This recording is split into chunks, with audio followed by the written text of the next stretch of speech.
Good morning and welcome back to the podcast. If you're new around here, this is the Business and Banter Podcast. If you're coming back for, how many episodes have we done? Is this like 17? This is like 18. 18? I I can't believe you stuck around for 18 of them, but thank you so much. Welcome back. Hope everyone's well. Thank you so much for the support on the other episodes. If you are new here, my name's Hunley. I'm a car part reseller from Scotland. And Sam resells clothing in the middle of nowhere in Australia. And we're very thrilled that you're here. But how's it been going, Sam? How's business? How's life? What's happening?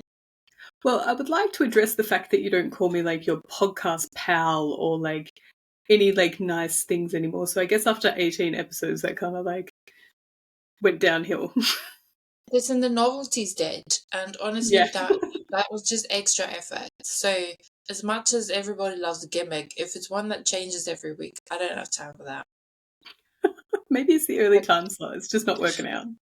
It's not. So for context, lately we've been recording at like really early in the mornings for me, and my creativity hasn't woken up yet. So I can give you the facts, but that's about it. Well, maybe I'll have to bring some of the creativity, like look out. But yes, business is good. Creative sound. Oh, no one. I always just get very like black and white sound. That's who I am. I don't do well in grey. I'm sure somewhere inside of you there's like a little bit of sparkle, like a little bit of glitter, like a little bit of like, phew. Okay, maybe.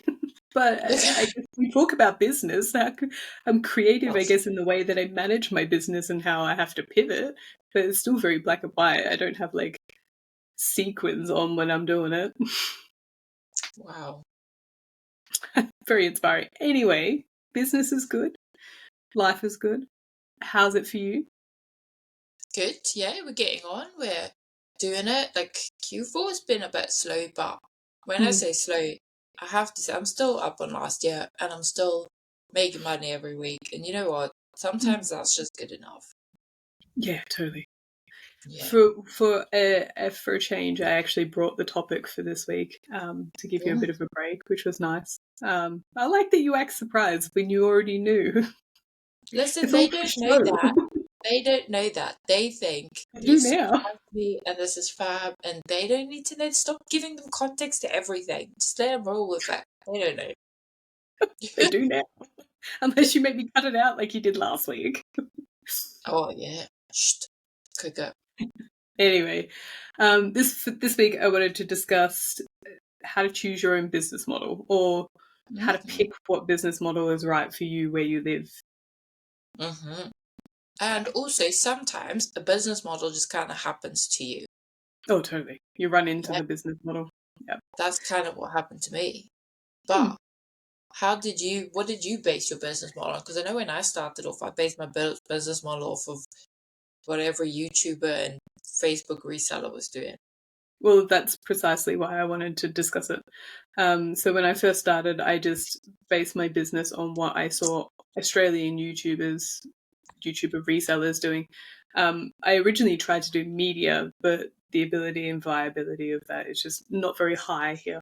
But then, of course, when you watch YouTube resellers and you see their Bolo videos and their Nolo videos, like you don't necessarily have access to those products yet. And maybe you don't want to do the volume model, or maybe you can't find things in quantities high enough. So I made that mistake, and I chased other people's dreams when I first started. And I feel like that's a trap that a lot of people fall into. Yes, but also, you very quickly realize that following someone else's path and someone else's business model doesn't always fit your life. And when I say like your life, like I could go do the clothing, which like you do, but how much time do you spend out of the house sourcing or like traveling to source?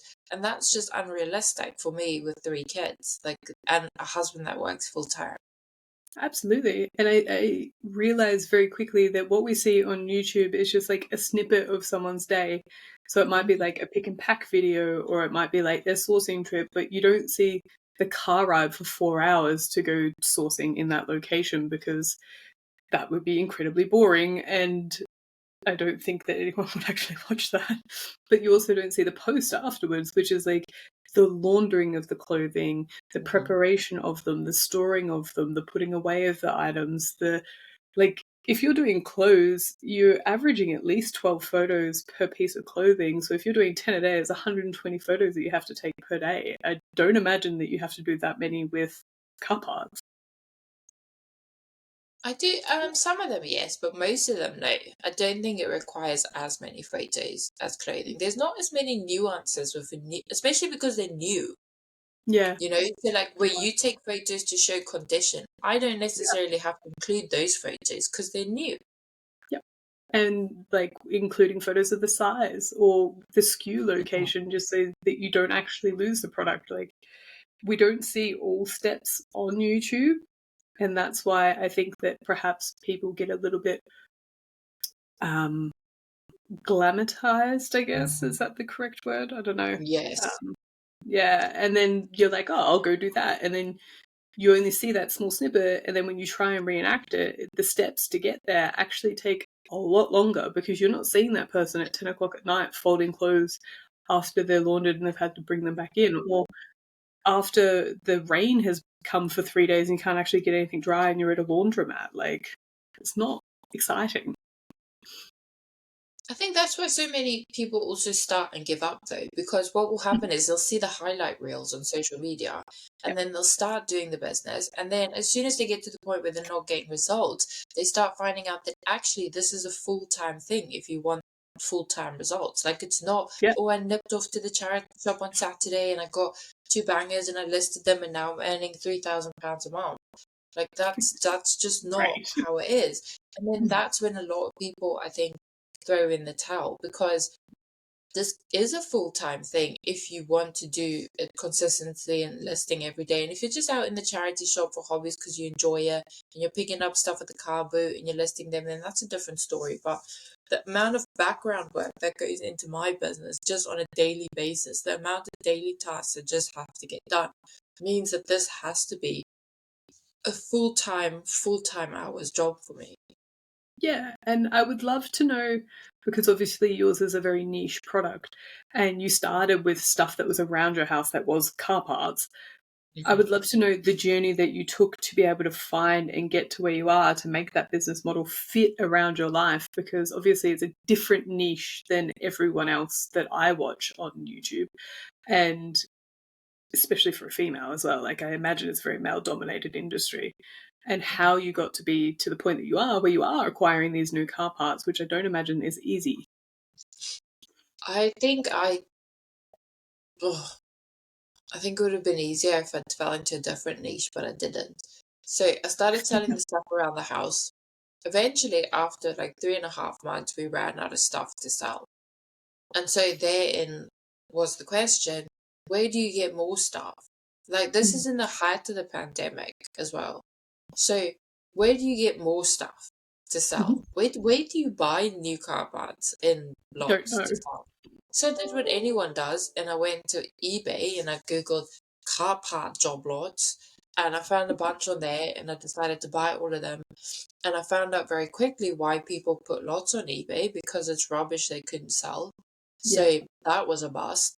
But it was a lot of gambling, I would almost say, like buying stuff, trying to figure it out. I didn't have the knowledge. I didn't understand how to do the research. I didn't have things like the group or you to run past. I was on my own in a pandemic, relying on Facebook pages. And you know those resellers, they're just different, man.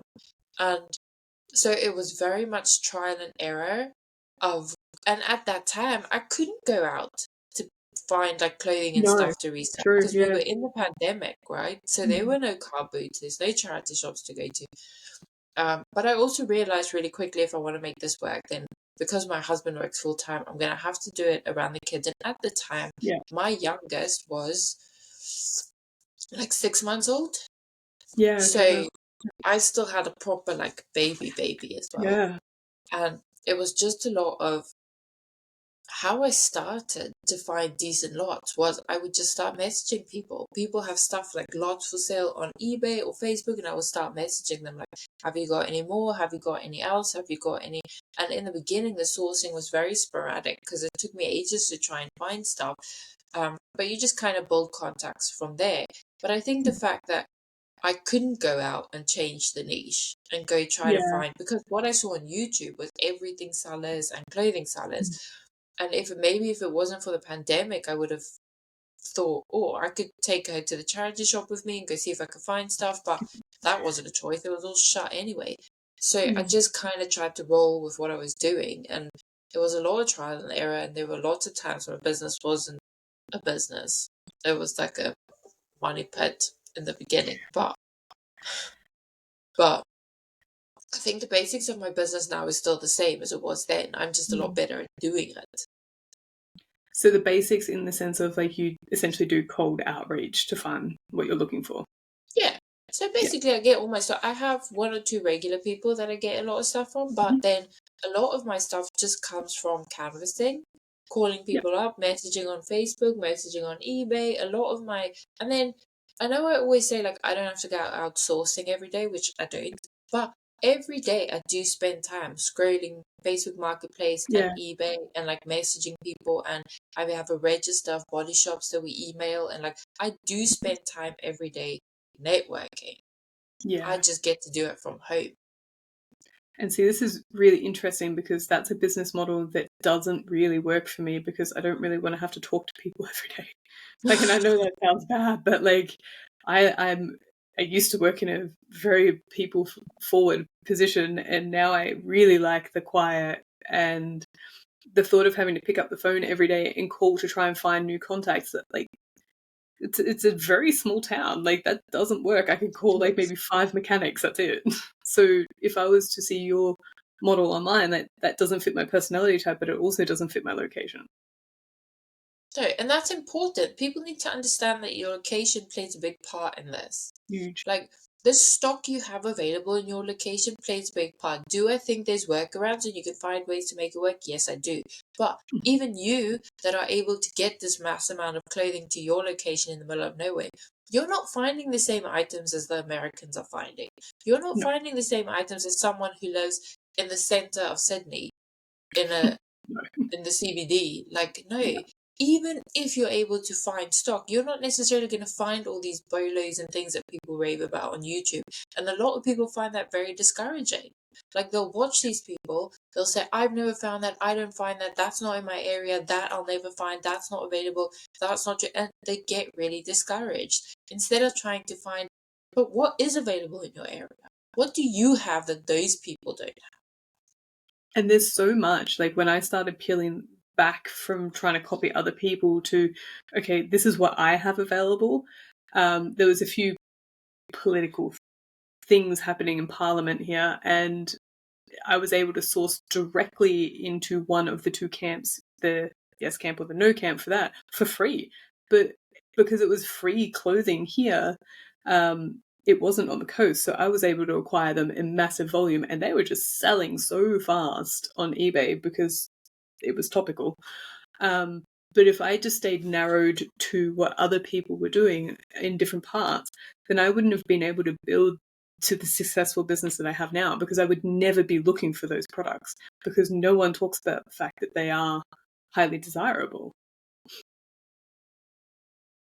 I think also we have to be open to flowing with where the business leads us. Yeah. Even if those opportunities is something you don't see other people doing, or um, I think a lot of the times in the beginning for me, I'd have opportunities presented to me and I'm like, I don't know, I'm unsure about this. I've never seen anyone do it. Like, why? Do you know what I mean? And I would Yeah. try to find similar situations to decide whether I want to do it or not. When we really should rely on our own thinking, our own business, our own research. Um, but it goes back to it's easier. We think it's easier to copy someone else when that's actually the hardest way to do a business. I agree. And I feel like from my own personal circumstance, a lot of it came back to the lack of confidence. And I guess putting the stake in myself and my ability to be able to find those things, to be able to put the effort in, to be able to show up every day consistently, because I realized It's more so now than ever that when I worked in a government setting, like I had a lot of downtime. And when you work for yourself, you have to put in a tremendous amount more work because the things, unfortunately, don't just magically happen. And there's no one coming behind me to finish the work that I didn't do during my shift. Like you still have to actually do every facet unless you want to outsource it all, which is an option. But ultimately, at the end of the day, you're making other people a lot more money than you're making for yourself. And that's okay if that's your model. But I choose not to do that. So I had to accept that I had to do the work and I had to do it enough to be able to build the confidence, and I had to go and have the success by the action of doing to be able to build the confidence to then be able to level up the business. But also any business throughout a year, if you allow it to grow and mold in the opportunities that's presented to it, is going to look very different than anyone else's business. Like if you look at your business now, how is your business different now in November than it was in January? Oh my goodness, it's so different. Well, I'm traveling interstate now. Like that wasn't an option. I was doing less listings than I am now. I was having less quality product than I have now. I wasn't sorting the raw donations like I am now. I was sorting the semi-sorted donations to be able to get the stuff. So I'm finding much better product than I have before. So my average sale price is going up. Like everything about my business is different. This is interesting. So, do you feel like, because I've been noticing this recently, that when the business gets to a certain level, there's a lot less competition? Like, how many people, resellers, do you think would be willing to travel as far as you travel, pay as much to travel as you travel, find a way to bring all that stock back? Because you're obviously not taking it all on the plane back with you. Oh no. Find logistics to bring the stuff back to you. Like, I think the business gets to a certain point where there's not as many people who are willing to go as far as you go. And I think once you find that opportunity and that sweet spot, like you will grow substantially. The minute you find an opportunity where you're willing to go further than everyone else is, that's kind of when you reach this pivotal moment in your business where it just excels. 100%. But I also think that you can't do it in the beginning because you don't have the bankroll to do it. Correct. So when the first opportunity was presented to be able to do it, then I have like $1,500 worth of flights. I've got just shy of $1,000 worth of accommodation. The freight to bring it back last time was $1,000. And then you've got the actual stock itself, which is 2,500. So then you're like all in close to $7,000 to be able to go down and get this. But then you have to actually have somewhere to put it. Then you have to have a plan in action to be able to sort it, because obviously you need to launder it in colours. You've already done the actual physical sorting. But you also need to be able to go down and know what you're looking for, what's going to sell, because you don't want to just be standing there all day because you only have a really short window of time to do it, comping everything. Like you have to be able to have the knowledge and experience. So I actually don't think in the beginning you can do it. But I think that if you are profitable from the start, then you can do it quite quickly. But I was not profitable at the start because I was trying to copy other people. And I also had the bad wholesale deal that nearly put me out of business. So here's a question. So you obviously got to a point where you have the $7,000 available to reinvest in the business, put aside, that you don't necessarily need to keep the business running the way it was running, right? So you want to, okay. Why decide to use that for opportunity instead of just, I'll just keep my business ticking over the way it is now, that's already generating this extra cash, and I can just go and live a better life? Well, partly it was because we're in that competition. So I needed to be able to find an extra way to level up. So that was helpful. So thank you, because I also feel like things happen at certain times that like whether it's luck or if it's just because you've been in the business for long enough, like opportunities start to present themselves, and sometimes those opportunities are not for you. And I say no more than I say yes, but knowing how capped out I was on sourcing in town, the concept and idea of taking money and then having to, so I take the $7,000, right? I then bring all the stock back. I need to be able to process it in 6 weeks. I then need to be able to save that money again within 6 weeks. So it's over $1,000 per week that I need to then put aside in the business again to then be able to fly down and do it again. And if I don't then regenerate that money, then I'm going to be negative as I consistently go. So I have to be able to have the plan to increase the listings. I have to follow through with that.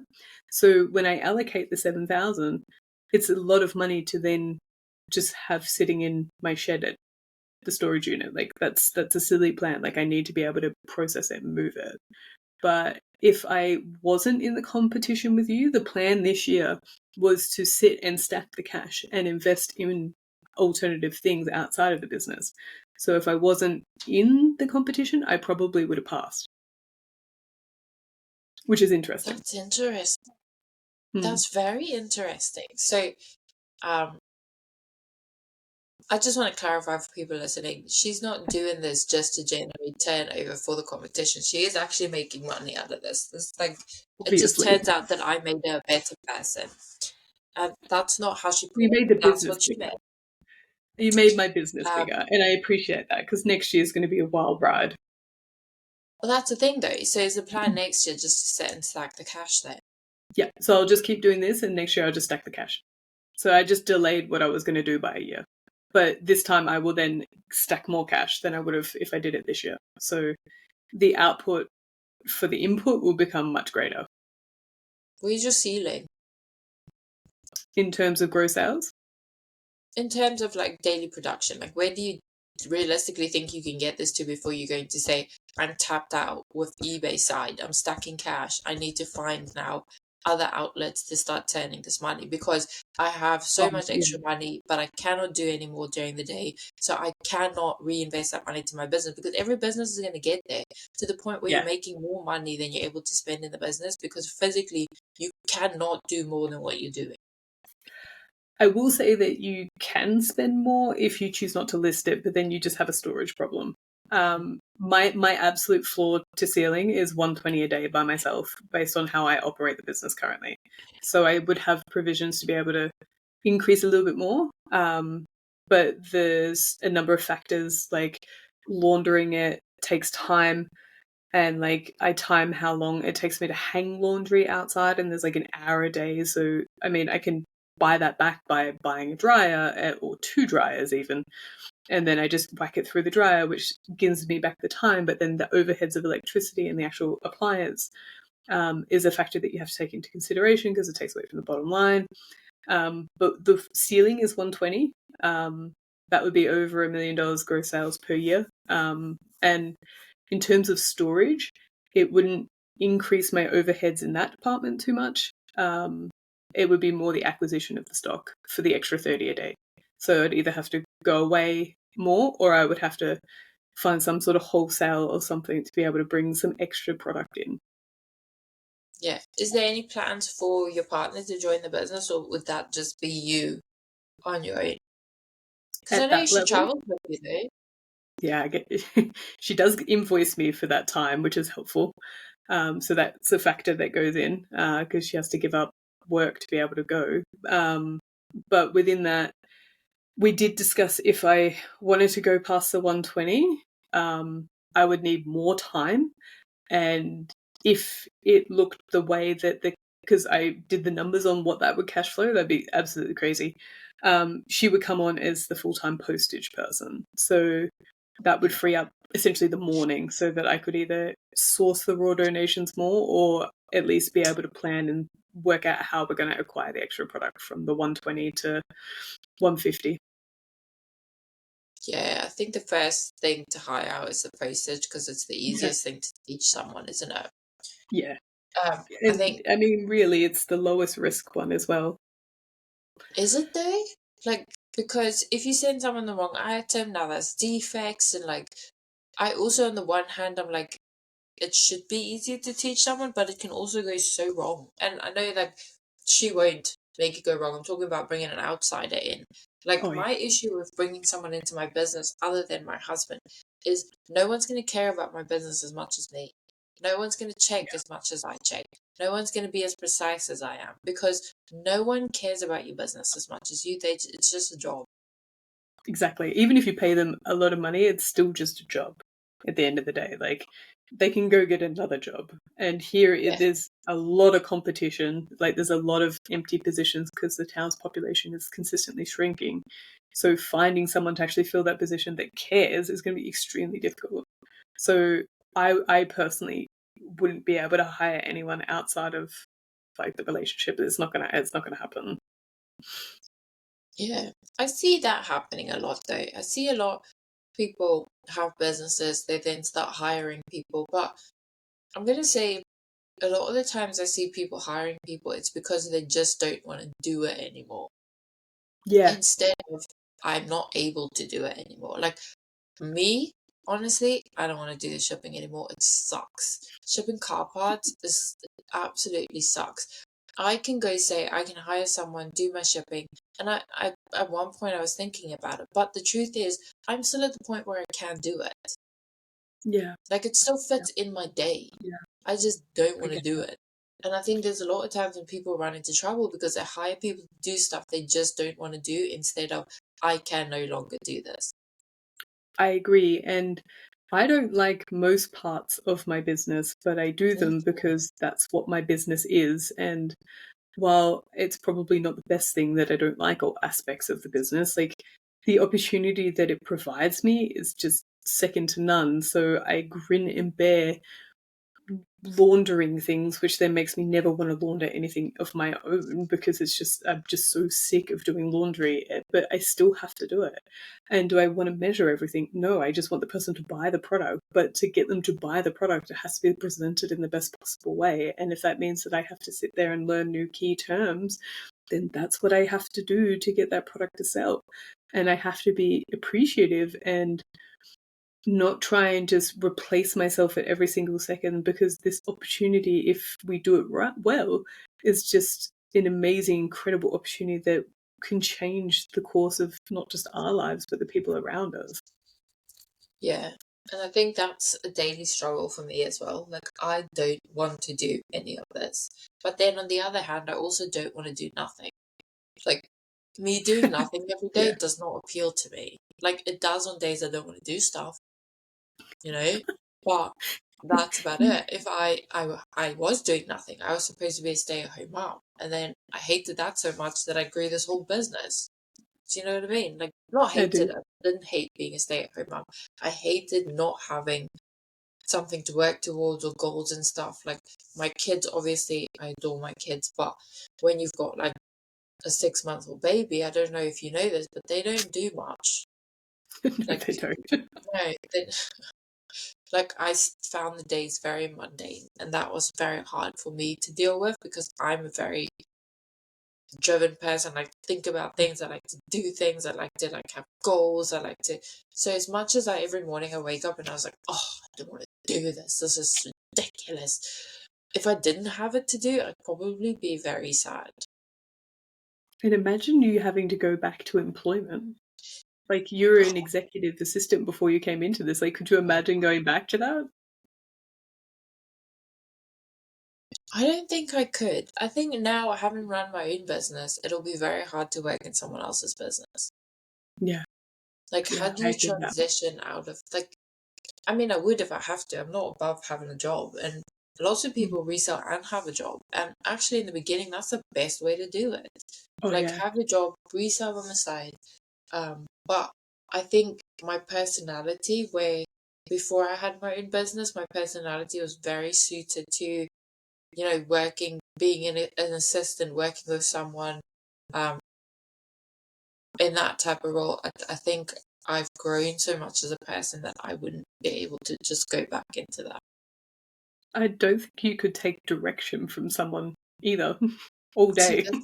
I mean, I was actually really good at it in my job, to be honest. You That would. that was my job. My whole job Yeah. was to take direction and follow someone, and I was great and anticipate their needs, and I was very Hmm. good at it.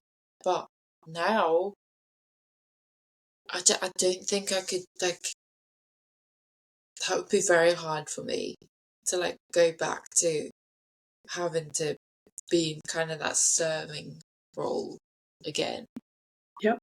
Rather than the fierce, strong version of Mm. yourself that can steer a ship yourself rather than have someone tell you what to do. I know, but also, like, I know people, when we talk about reselling and the freedom it gives us, people think that means you don't have to work if you don't want to. You can just go on holiday whenever you want. You can, and to a degree, maybe that's correct. But the freedom that I enjoy from reselling is to be able to work when I can. So on days when my kids need me, I don't have to work during the day. I can work when they sleep at night. Yeah. Okay? I don't have to ask someone to go to my kids' nativity, which for some reason is at 10 o'clock in the morning. Like, these people think our parents don't work. But anyway, so I don't have to ask someone and say, I'm coming to work late that day or whatever. If one of my kids is sick, my husband doesn't have to take time off work because I can stay at home with them. Yeah. You know? So we do live a life where we don't have to ask people for stuff. Like, me being there for my kids doesn't depend on someone else's answer. Yeah. And I Yeah. know that that's not the freedom that people think self-employment gives you, but that is real freedom. Oh, yeah. Being able to just work whenever you choose, like obviously the more you delay it, then the later you're going to be working. But there are times and instances like I brought my whole day forward today so we could record this podcast tonight because I have a dinner arrangement afterwards. Like, and I choose to do that because that's what I wanted to do, so I could do all the things I want to achieve for the day. Like, there's not many jobs that allow you that sense of freedom. I personally couldn't go back because I couldn't wear shoes all day anymore. Like, I spend most of the day barefooted. Like, Do you? not happening. I'm not a barefoot person, Sam. Like, I struggle with people who are okay with just being barefoot. And I get it. Like, I know God gave us our feet and He didn't invent shoes and we're supposed to just use our feet. Like, I get it. But it's beyond. Oh, you see, even walking around the house barefoot. It's like, and I must say, I don't wear shoes, I wear socks. And I have slippers in the house sometimes. Like, I just don't like my skin touching I found floor. a trigger for you accidentally. This is I know, great. this is weird. This is very weird for me. Like, how can you just have your feet like on stuff? I'm going to come to your house for 17 days and tell you I'm just coming for a few, and then I'm going to just walk around for 17 days barefooted, Oh, don't even even. outside, unless it's Do winter. you go Then I out might. barefoot? Of course I do. Oh, Sam, you're doing my head in. Can't believe it. Oh, I could Well, we never. found Hadley's weakness. I could never. It's so dirty Yeah, I outside. do have to wash my feet very regularly. Like, Sam, no. Oh, man. You're even like, oh, you're more bundu bashing than I thought you were. This is what? too much. Bundu bash it. Oh, you probably don't know what that means. No, Um, I don't. And most people probably won't know what that means. um, what's an English way to say it? Like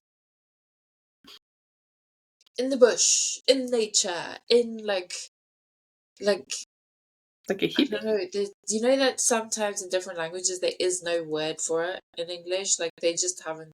But like you're Young, wild, and free. free natured. Yes, you're just out there in the wild and like it's no, it's just I'll not take it. fun. That I'll is take so it. weird to me. But good for you. I mean, that's what our feet were made to do, wasn't it? Yeah, walk. It's literally that's what our feet were made to do. I don't even wear shoes on the treadmill, Hadley. When I'm walking on the treadmill, it's barefoot. Okay, wait. Otherwise, your This is face. controversial though because I've spoken to someone else and we had this conversation because I don't wear shoes on the treadmill either. I wear socks, like thick, fluffy socks, because I don't like shoes on a treadmill. And then they were saying that they also only wear socks on the treadmill. Okay, I just want to say this is my own treadmill. It's not one at the gym. I have one in my Oh, yeah, house. correct. It's at my house, yeah. I I'm not wouldn't, no, like no, no. I walking on have someone limits. else's treadmill. It's for Yeah. me only. It's my own treadmill. Anyway, this is derailed. I mean, I don't even submarine. know what we're talking about. How come we always get to like 35 minutes and then we start talking about the most random things ever? I don't know. This is how my day goes though. I will be like hyper focused for 35 minutes and then I'll go like, oh, dinosaurs. What dinosaurs? And like, me and my daughter were talking, we have a theory, right? That, you know how they say there's only 3% of the ocean that's been discovered, right? Hmm. What if the dinosaurs are still alive in the other 96%? 97%. And how do we even know that dinosaurs couldn't breathe under? How do we know that they even look that way? Do you know that they don't even know if dinosaurs are Yeah, covered in hair? Because they've never actually found anything other of a dinosaur than the bones. So correct. everything Yeah. you know about the dinosaur other than its bones is just what someone's made up to be the most likely case of what they look like, and the most likely case of what they ate, and the most likely case of all of this stuff. Like none of it other than their bones is real. And so we've decided that they more than likely could still be, or probably is, these dinosaurs that still live in the rest of the ocean. Well, I mean, this is going to completely derail it even further. Technically, you're true because crocodiles are actually, Correct. dinosaurs. They Yes. just hung around for the longest period of time. But also, yes, they could be fluoro pink with long hair. Like, we have no idea what dinosaurs actually look like. Blows my mind. They could And actually so be fascinating. like furry animals, and we have no idea. Yeah, you could like pat them. It'd be nice. If submarines were more removable, maybe they could go figure it out. But since it's so hard to drive, they probably can't. Um, I need so you to yeah, come back with something profound because my brain's just completely gone. I think on the business path, Yeah, there we go. there's a natural flow to your business. And I think one of the things that I've learned to embrace this year is to just go with the natural flow of my business. Like the opportunities that I get in my business, the things that are presented to my business. If my business needs to take here, because in the first 2 years or so of joining the tech and sports group, I was very black and white. Like, this is the business model, this is the rules, this is that. And that's a very good way to start. The structure and discipline is great, okay? But I was always scared to deviate from the part, that's not my business, that's not my business. And within reason, that's a good thing. Like you say, you should say no more than you say yes. But I've learned that a lot of good things also come from just going with the natural flow of the business as well. Sometimes you need to adapt, sometimes you need to change, sometimes you only adapt for a small period of time to accommodate a deal you got, and then you go back to what you were doing. Yeah, that I can definitely get behind that because the way that your business operates best is if you're not just really rigid, I guess is the best way to put it. Like, if your post website is down because we use a third party, not through eBay, like, you have to be fluid enough to be able to push your post back to a different time and pick up a different task and move on, or else it can derail your day, just like talking about feet do, apparently.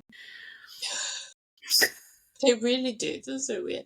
But also, sometimes I get opportunities for stock and things that aren't necessarily in my business model. Like I had a deal where I bought, I think it was like 500 boat outboard motor manuals, and people are like, that's not what you sell. Well, I'm now the number 3 boat manual seller in the UK, and yesterday I think I paid 250 quid for the lot, and yesterday I sold 6 of them in a bundle for 125 quid, and that's over and above all the others I've already sold. So That's great. sometimes if you do the research and obviously I checked on these things and I did the research before time, but it's okay to sometimes take opportunities that are presented to you, because this was someone Yeah.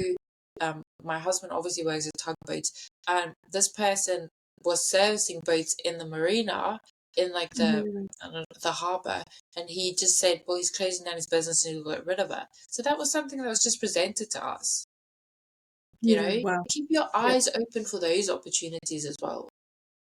And I guess with time, that's something that you, I guess, grow the confidence about being able to put your stock behind and like your money behind, because you've had those experiences and you have had to go through the bad buys to be able to get out to the other side to identify what is a good buy, because you do have that experience and the knowledge from the previous bad experiences. Or maybe you're lucky and you just had all good experiences, and that's Yeah. amazing. The best and fastest way is to have a streamlined business, and the best way to do that is to niche down. That's a fact. Yeah. Okay, but all money is money. And sometimes you get these opportunities that are a bit outside of what you're doing. But it still fit in my inventory system, it still fit in my photo process, it still fit in almost. So that's something I consider as well. But why would I say no to that money? Yeah. And especially a manual, like that was only a few photos to take. It's not like you have to take So dozens of easy. photos to be able to lift that. Yeah. Have I'll be in on that. confidence just selling manuals. That's it from now on. Well, There's there so you got to go find some more. Oh, I've tried, man. You don't get those opportunities all the time. But I think, like you were saying in the beginning, base your business off your business, your opportunities, your experience, what you know. Yes, look at other people, talk to other people. I talk to Sam all the time. Um, and her business has really helped my business and she inspires me. But I take that as Sam's business, not I need to make my business this just because Sam has found success in it. Yeah, spot on. And I feel like if you are able to track how much your business grows and develops over the year, and you're able to then reflect back, like what my business was at the start of the year before you slid into my DMs, compared to what it is now, like it's two very different businesses, but Yeah. this is the business that's the best for me and the best for my future, because the opportunities that this is going to afford me are far greater than the previous business model would have been. And I think that Yeah. that's where that fluid and that flow that you're talking about needs to happen, because if I just stayed in that rigid model that I had previously, I wouldn't be where I am now, and I won't be where I will be next year. Yes. And the same for my business. And I think that's the message of the podcast this week, isn't it? That Yeah, every definitely. business is different. Every business has its own flow. Every business has its own processes and things that work for you and around what you do. You build your business around what suits you in your life, um, and what works for you, your family, your bank account. Like we might be very driven to grow the bank account as big as we can. Other people don't need that. Other people are very happy with just doing what they need to do and a bit extra to put away. And that's a beautiful, beautiful thing. Other people out there are probably pushing twice as hard as we are because they're Without a further, doubt. like, there's so many different grades of doing this. One doesn't make the other one better or worse. As long as you're getting out of it what you want to get out of it, that's fine. No And matter how you think that measures up to someone else. and all of it has an element of grind. Like every single Yes. business has a grind element, whether it's you packaging your post of weirdly shaped items, which you don't want to do every day, or whether it's having to change the laundry over 7 times in a single day, even though that's not something you want to do. Like there is always going to be a grind. It's just like you have to, as you said in the, I think, second episode, like choose your hard. Yes. And that's very important. And we'll end it on that note because I really want people to just think about that. Maybe in the comments, tell us things that you do in your business because it suits you and not because that is what everyone says to do. You know, Oh, yeah. I'm happy to process more, list more, have a bigger store, have a bigger warehouse because it means I don't have to go handpick my items. I can be with my kids. Like, that's for me. And everyone else will tell you doing bulk that way doesn't necessarily work, but I'm doing just fine. So, and on that note, have a great day, everybody. Thank you for joining us. Thanks for tuning in, and we'll catch you guys next week. Bye. Bye.